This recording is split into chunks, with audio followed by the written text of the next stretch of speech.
If you were asked about how a cross-country meet was scored, how would you respond? Would you know the answer, or would you end up making a fool out of yourself?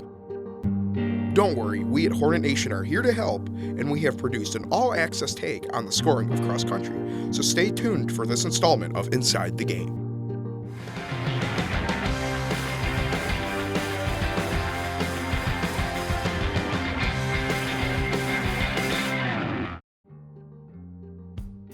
In a very general sense, cross-country is a simple sport. Competitors compete by running from point A to point B over a 5,000-meter course. Runners travel over various terrains featuring forest trails, hairpin bends, and hills to get from the starting box to the finishing chute.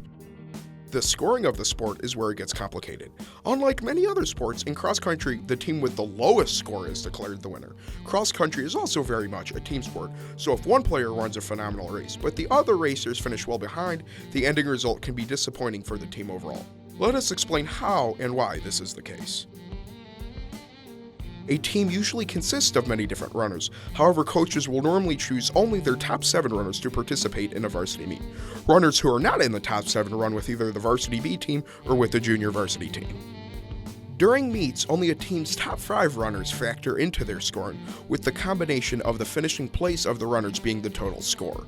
For example, let's say that Celine competed at a meet, and their top 5 runners finished in 4th, 7th, 9th, 16th, and 20th place.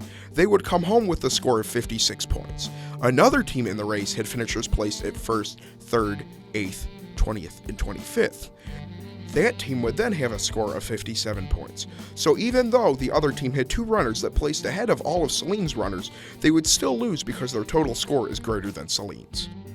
Even though only the top 5 runners actually make up the score for a team, their 6th and 7th place runners are known as pushers and displacers because their finishing placement can push up other teams' score.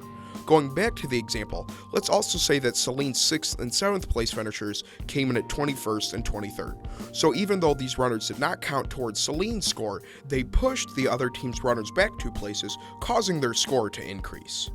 From this, you can see that 6th and 7th place runners are still a crucial part of the team, because if they had placed behind the other team's top 5 runners, Celine would have lost in this example.